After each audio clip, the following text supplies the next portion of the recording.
United, WD4U. Whiskey Delta 4 United, is that a Roger? Whiskey Delta 4 United, is that a Roger? That's a Roger. I just wanted to tell you have a booming 59+40 here in Grayson, Kentucky. And what part of Kentucky?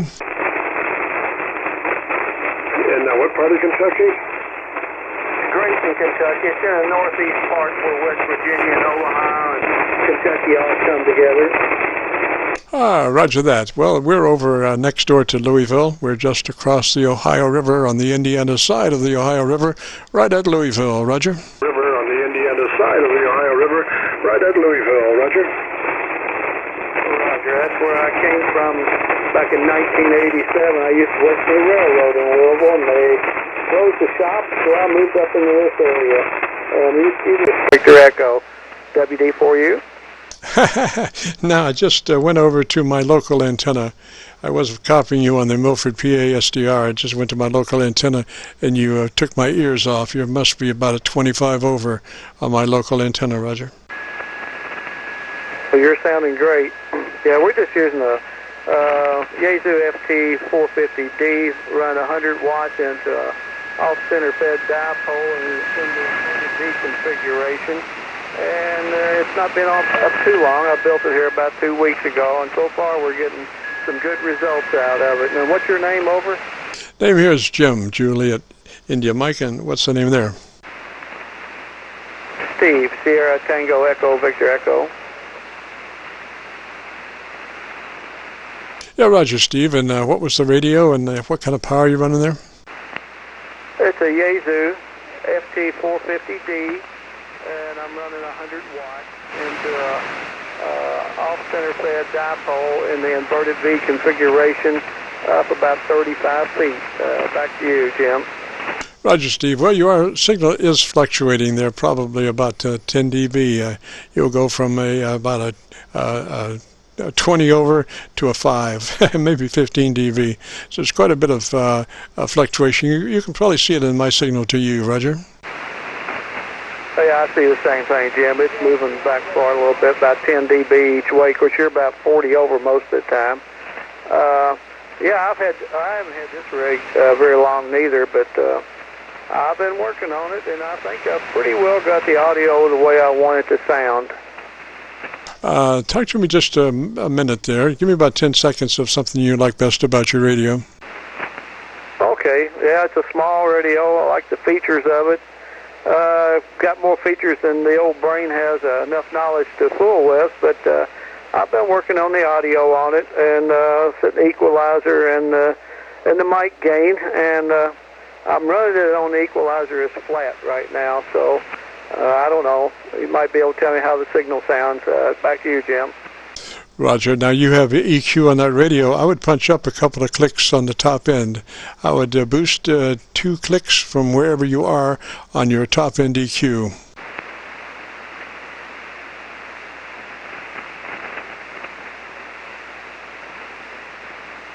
Okay, Jim, I'm on the flat right now. That's on 0. That's the lowest setting on the EQ right there.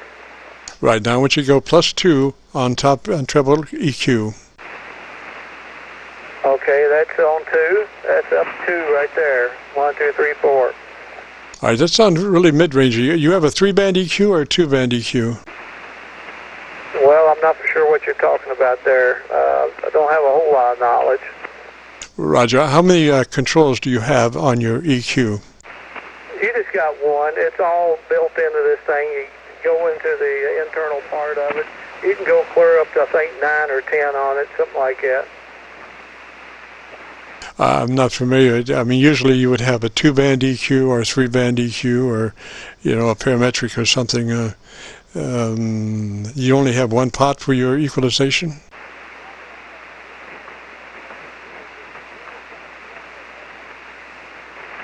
It's treble, like you said, it's kind of treble and things to take the lows out, add some highs and things like that. I went up to a 5 on it right there.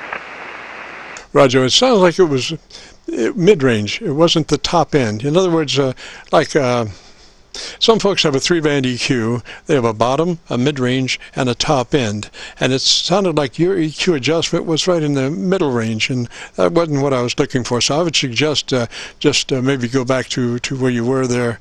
I was looking for more top-end boost, Roger. Well, that might be more top-end boost there up on 8.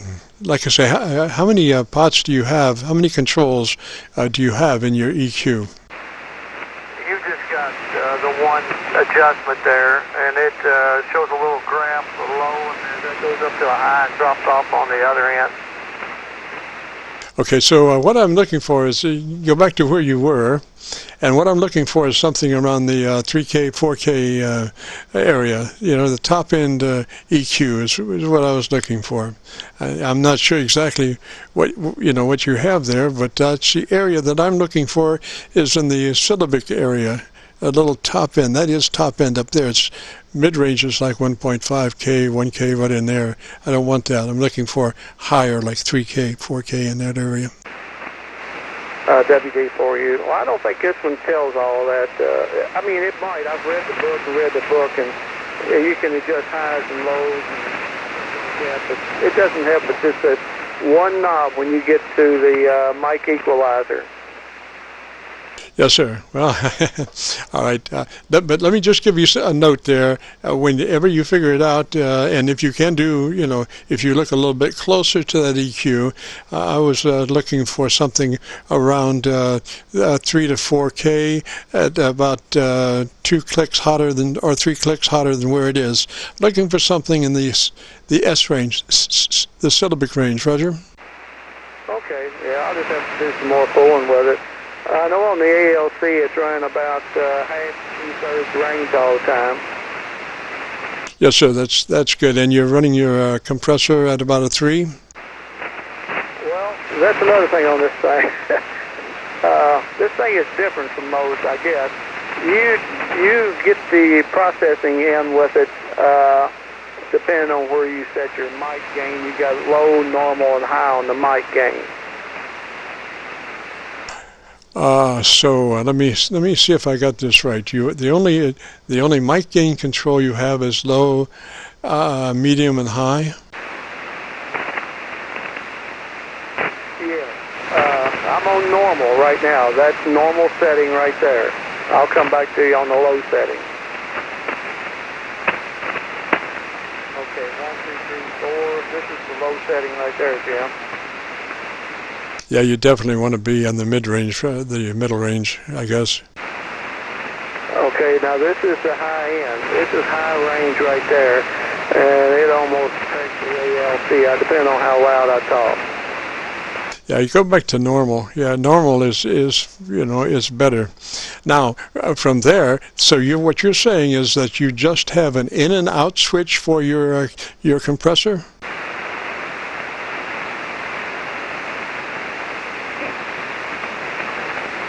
I had to get it out of the computer thing here.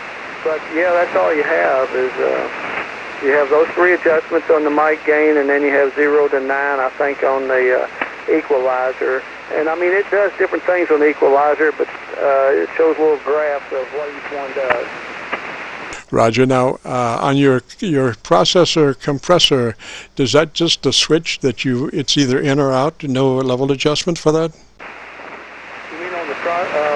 On the processor, it depends on what thing. If you got it in low, it doesn't have any processing on the mic gain. If you put it in normal, it has processing all the time. But in high, on normal, it processes when it thinks you need more processing. It's processing all the time, and then maybe then sometimes it drops off.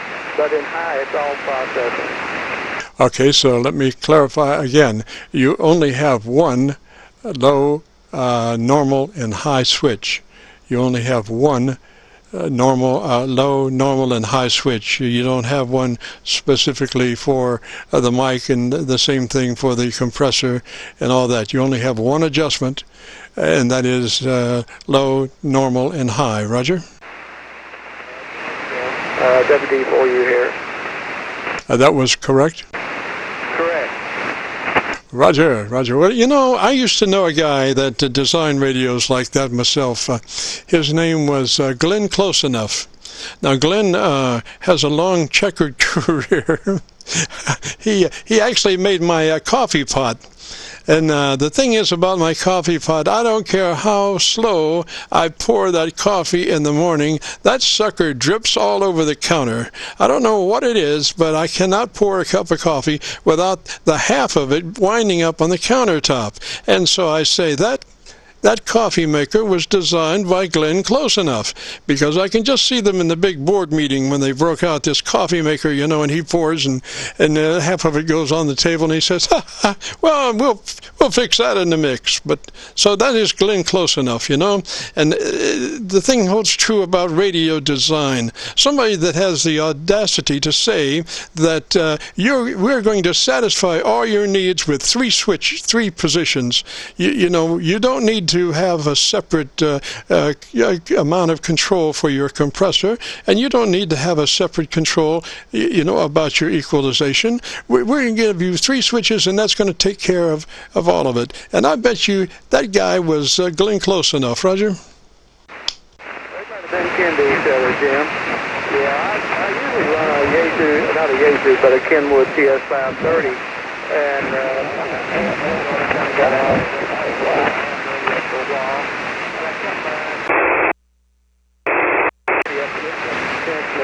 I got to take the RF board out.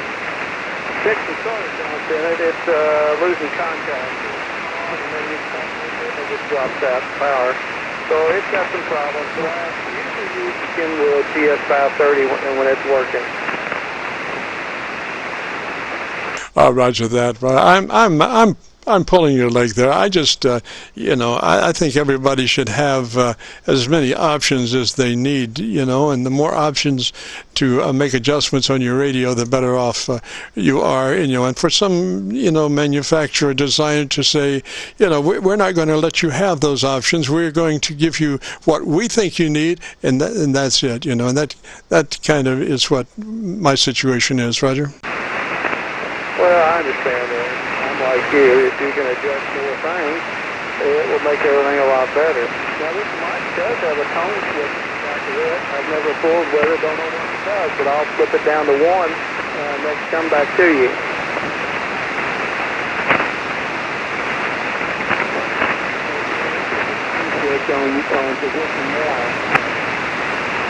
Okay, you don't want that number 1 position. What other? Does it just have 2 positions? It's just a hand mic that came with it. It just has 2 positions. Yeah, I would go back to the other position. I would go back to the other position, Roger. Right, that's what I'm at right now. If you don't keep you, there's some other people out there wanting to give you a shout. I just wanted to get in and tell you how good a signal you had, and your audio was clear as crystal. So you've got everything, to me, just perfect. So have a very good day. And that's probably hot in Louisville, Kentucky area, same as it is up here in this end.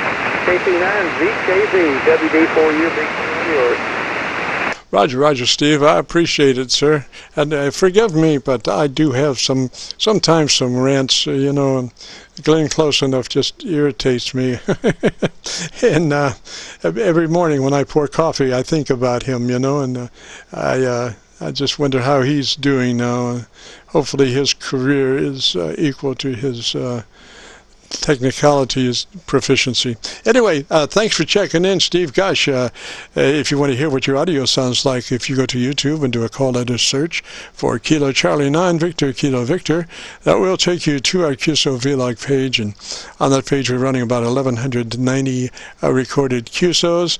You'll be looking for one in particular. It's called My Group Aircheck 71020. My Group Aircheck 71020. Roger?